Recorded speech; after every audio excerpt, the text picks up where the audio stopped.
Hey YouTube, how is it going, guys? I just hopped on here really quick to do my Aaliyah reading. I was supposed to do it a few days ago. I've been telling you guys that I was gonna do that reading, and I've been caught up doing so many other different things. I'm a mom, so just finding time in between the kids can be tough. So I wanted to stay true to my word and go ahead and do that reading for you guys. So let's get into that. I'm gonna do a silent prayer. You guys know I usually do a little bit of a silent prayer before I start all of my readings. So I'm gonna get into my prayer and then we'll get into the reading.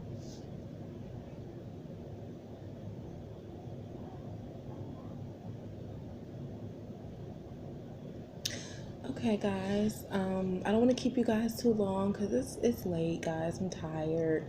I haven't done another reading, so I just wanted to come and bless you guys with a second reading. I know that Nipsey reading that I posted was really quick. I've been doing my podcasts. I've been posting those, so you guys check those out. And we're gonna get into this reading. I'm doing my reading on Aaliyah tonight. I'm really old school, guys, so a lot of my readings that I do will probably be very old school. A lot of old school souls I'm going to be reading. I plan on doing a reading on Biggie, Pac, Whitney, and this whole Robin Crawford situation. This book that she has coming out. So a lot of my readings will be very throwback Thursdays because I'm an old soul. I'm a 90s baby. So yeah, tonight I'm doing the beautiful Aaliyah. I was like, 11 years old when she passed away. So yep. The first thing I feel with Aaliyah, her energy is really bubbly, just really upbeat. She's very pure, giddy, silly energy that I get from her. She's like, hi. That's her energy.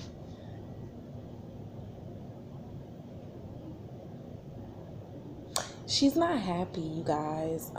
She's not happy with everything that's going on with the controversy surrounding this whole R. Kelly situation. Things that's been said in the media about her mom and her family in general. She's just not really happy with that. She's a very private person. Her soul is very guarded. She's very private. Even she was that way in life as well. If I'm remembering correctly, she was a very private person. She didn't really talk too much about her personal life, and that is her soul. Even as it has transcended, she's still very private and very guarded.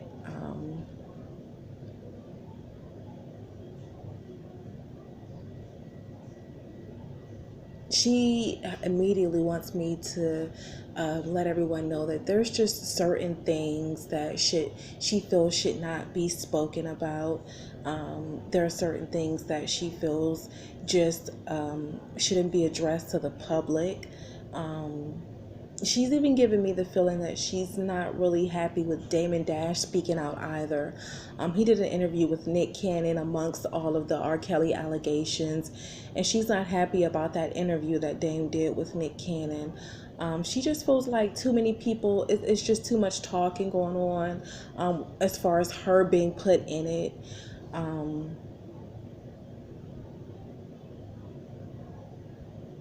She feels like her privacy has been violated in a sense, especially when it comes to Dame Dash. She's like, how could you? It's almost like she's saying, how could you? It's like she feels like the fumes, the fire has kind of already been lit when it comes to the R. Kelly situation. So she's kind of like, how could you, add flames to the fire? Like, that's her energy when it comes to Damon Dash and that interview that he did with Nick Cannon in regards to the Surviving R. Kelly series.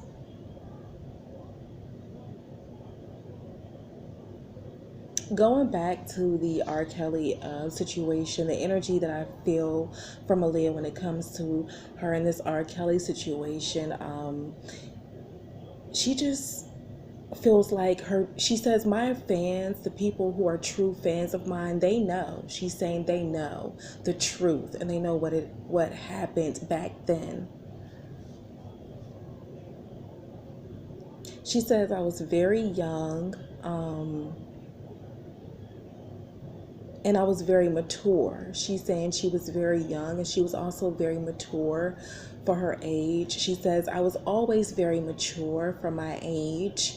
And she says that sometimes that would put her into situations that an older adult would have normally been in, but because she was very mature, she was placed in situations that, she didn't always know how to handle, even though it may seem as if she was mature enough to handle it. She's saying that she wasn't always mature enough to handle that. And now that she's looking back on it as an adult, she realizes that she wasn't always mature to handle those type of situations.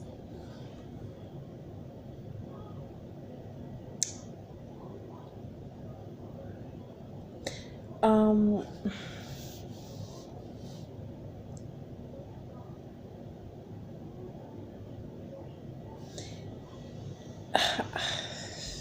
sometimes you can hear things from a spirit and you're not sure. Okay. I just wanted clarification if she was okay with me speaking on this. I get the feeling that she was molested, as a child. There was some sexual abuse that I believe Aaliyah suffered as a kid. And she says that played a huge part in her sexuality being over the top. Because even though she was a teenager, she oozed sexuality. And a lot of that is because there was some sexual things that were not appropriate that were done to her as a child. I'm not going to go as far as to say it was penetration, but there were some things that were done to her as a child that should not have been done to her, that really was a part of the reason why she had this high level of sex appeal.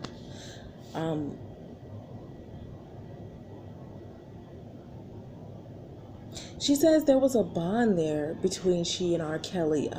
They bonded over the fact that they both suffered sexual abuse as children. She felt like she could be open with him in ways that she couldn't with anyone else at that time. They bonded over this one thing. They bonded over the fact that they both suffered sexual abuse. That bonded them together. That was they had a lot of things in common.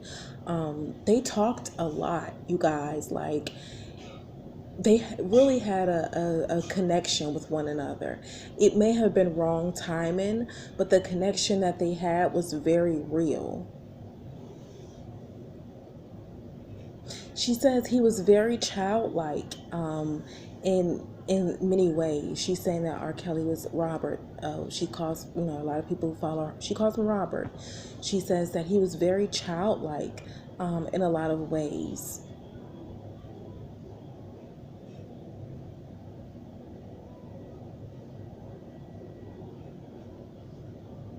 She said that they were silly. She's saying, we were so silly. We had so much fun together. He was almost like my best friend. She's saying that it started off as a friendship. She's showing me a visual of them just spending a lot of time together, going to the mall, going to get ice cream, going out to the movies. She said they spent a lot of time together just outside of music while they were making the Age Ain't Nothing But a Number album. She's saying that they spent a lot of time together. They were very silly together. They almost formed a friendship friendship, and then she's saying that that friendship is it turned into something else. It didn't start off with him approaching her inappropriately. She's saying it started off with a friendship, and then some feelings developed.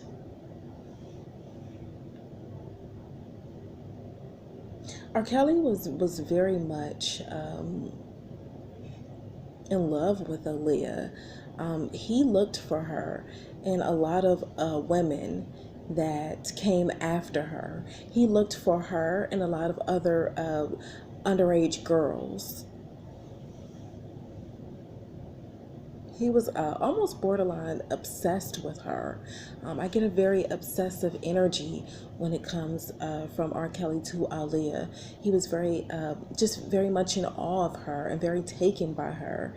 And even after their departure from each other, he still looked for her and a lot of other women.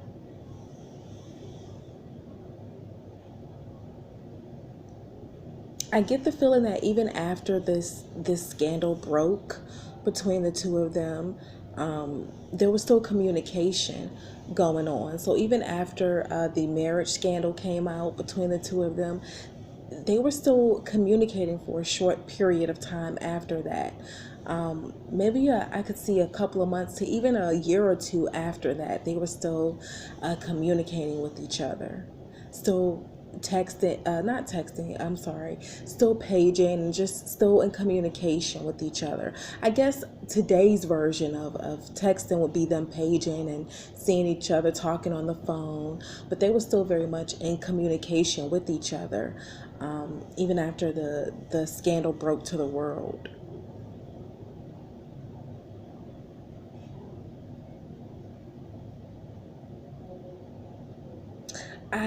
I feel like a lot of people feel like the mom had knowledge of this relationship that went on between the two of them, and I'm getting a no on that. I don't get the feeling that the mom knew anything about this. I think she found out later and then had the marriage annulled. But prior to this, I really feel that the mom was very trusting. She was very trusting of her brother, who was Barry Hankerson, who was Aaliyah's uncle. She trusted her brother to really look after Aaliyah and to really do right by her. So she didn't know until later on, after the mess had already been created, that there was any inappropriate relationship between Aaliyah and R. Kelly. And I think that the uncle hid a lot of things from the mom and the family.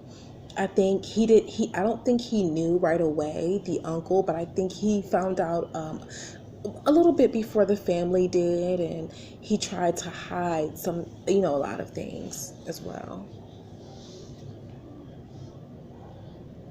The uncle is all about his money. Um, it's the energy that I get from him. He's all about his money.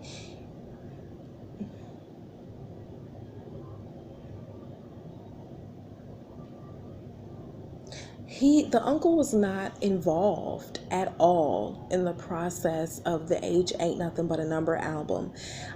He left Aaliyah and R. Kelly completely to their own devices. They were kind of thrown into the studio together, and it was like, here, make a record. That's the feeling that I'm getting. They spent a lot of time together during the process of making that album, and that in turn is what spun this friendship that caused the romance. But they spent a lot of time alone that nobody really questioned.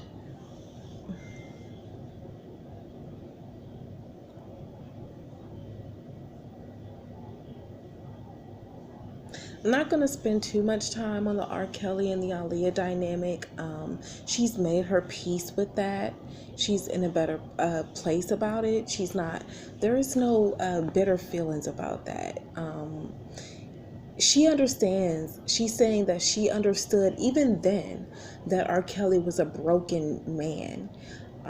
She says that she knew that he was dealing with a lot of mental issues, and she was his friend before anything. But there were definitely, some feelings of betrayal. She felt that he was not really there for her in the way that he should have been after all of the mess hit the fan. He hurt her with the way he reacted after everyone found out about the marriage. It's kind of almost as if he became very cold towards her, very distant, because he was afraid of legal ramifications, and that hurt her a lot. It was a very tumultuous time for her, but she put that energy into her music. She says that time with R. Kelly really shaped her perspective of men, and she was very, I'm sorry, you guys, she was very leery of men after that incident with R. Kelly. She was very non-trusting of men. She says until Dame came into her life, she didn't pursue any type of relationship. She focused solely on her music. It's almost as if he emotionally damaged her, and she took that time to heal from that. She says Dame made her laugh a lot. He really brought an air of simplicity to her life. She's saying that he was almost as if he made her forget about the industry. He made her forget about work. She's saying that with Dame, she was able to just have fun. She was able to just relax. She was able to just, he spent a lot of money on her. He balled out on her. It's like, you ain't got to pull out your money. I got that. You know, even though she had her own money, he really lavished a lot of attention on her, a lot of time on her. He really treated her like a queen, you guys. He was very good to her, and he was really funny. Like, she's saying he was so funny. That's what she's saying to me. He was so funny. She said they had a lot of fun together. They spent a lot of time just laughing and just having fun. He was very fun, and she says that at that time in her life, he was exactly what she needed. She was tired, she was busy all the time, and he really brought that air of just fun to her life. He was that light for her in that time.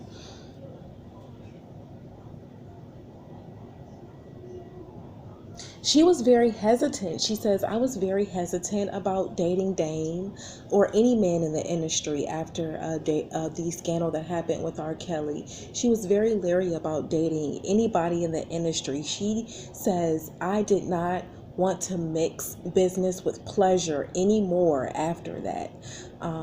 She says, I didn't want to date amongst the industry anymore. I didn't want to mix business with pleasure. But she says Dame just really broke down those walls. He was very consistent, she says. He really put a lot of time into wooing her and to really winning her over.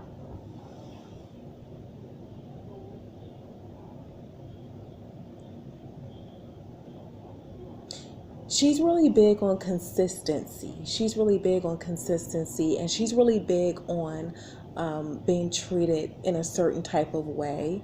Um,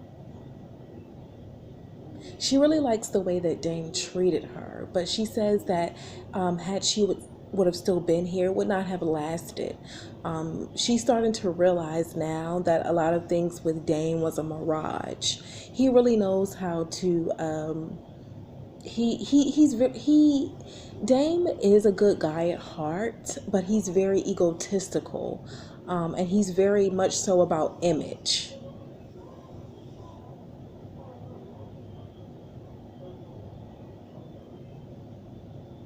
She says that there were a lot of men around her that really wanted to be with her, and she just, really wanted to focus on her music. Um,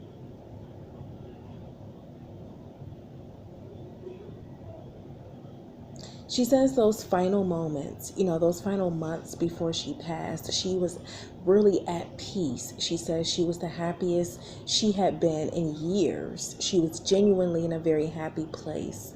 Um,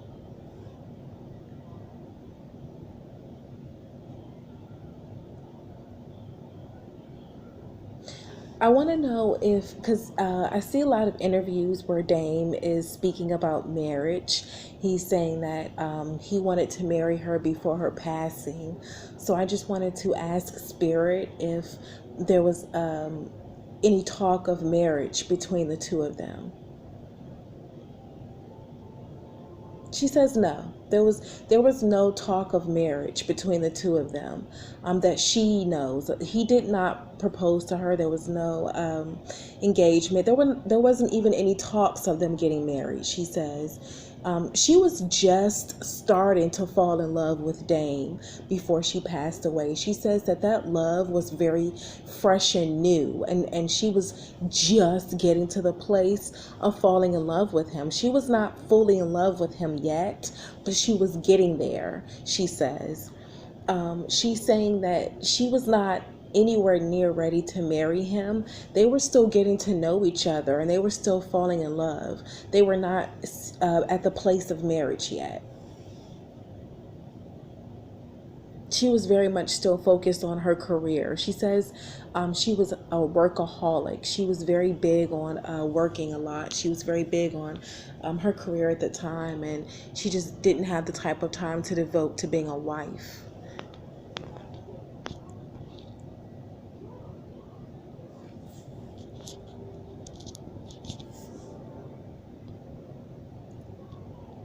She's not very happy with the way that her legacy is being portrayed.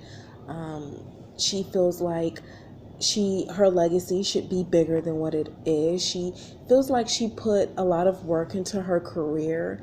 And even though she's recognized worldwide and she has very, very loyal and loving fans, she feels like she's still being slept on. She's still being,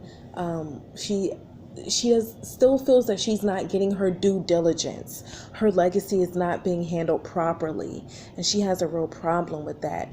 She's very happy with her brother Rashad, who she says is really fighting for her legacy.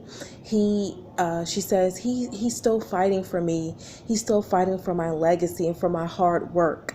And she really wants to thank him for that, for still fighting for her legacy to be shown in the best light.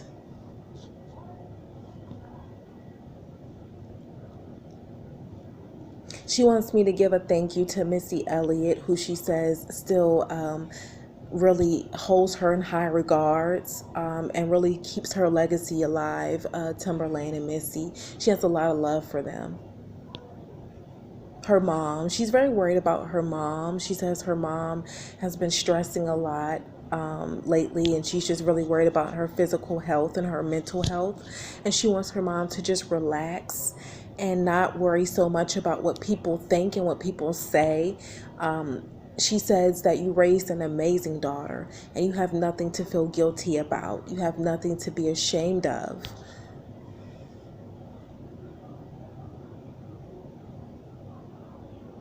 She says she wants people to know that her mom was a good mother to her. She wants people to know that her mom and she were very close. She wants people to know that that her mom never did anything malicious to her, that these things that are being said about her mother is not true, and she wants people to lay off of her mother. She says she's very protective of her mother. She wants people to leave her. She's like, look, don't come from my mother, leave her be. She's very protective over her mom.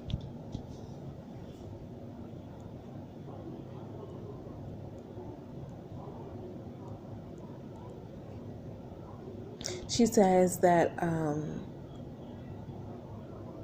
her star, she says that she was very young trying to navigate fame, and her star was rising. And she's very happy when she looks back over her life. She's at peace with the things that she did and the decisions that she made. She says that she put all that she had into her music, into her work, into her legacy. She says she wants people to know that she loved what she did. She truly was an artist and truly had an affinity for her work and her music and her fans. She loves her fans. She wants you guys to know that she loves you, and she wants you to know that everything that she did, everything that she was for the love of music, her family, and her fans.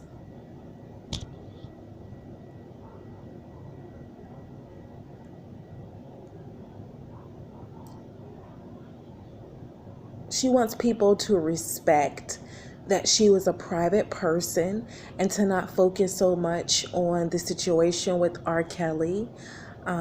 She wants people to respect her legacy for what it was, and what she brought to the hip hop and R&B culture. And she wants people to respect her legacy and to not speak on things that she would not have spoken on if she were here. She says, I was a very private person, and I still am, and I want people to respect my privacy and the things that happen in my life that I'm not comfortable with the public knowing.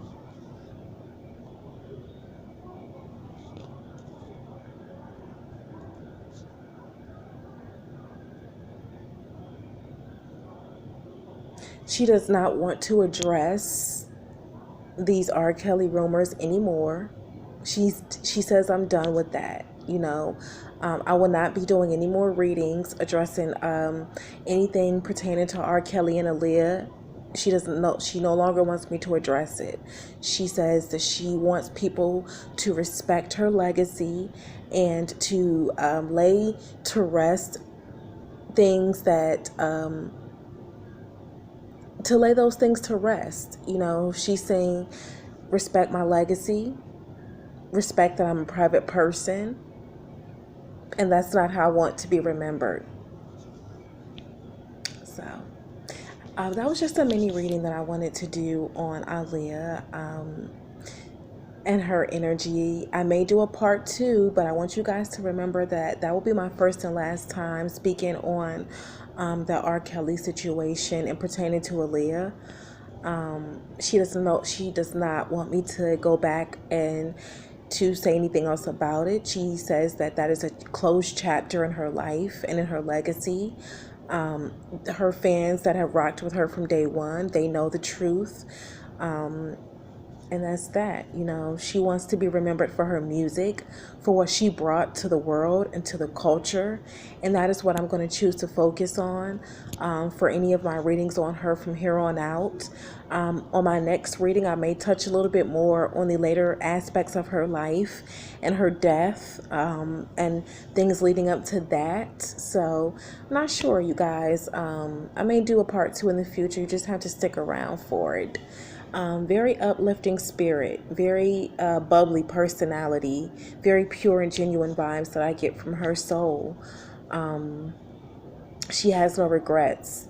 She feels like there were still things that she could have done professionally in her career, but she's happy with the things that she was able to accomplish.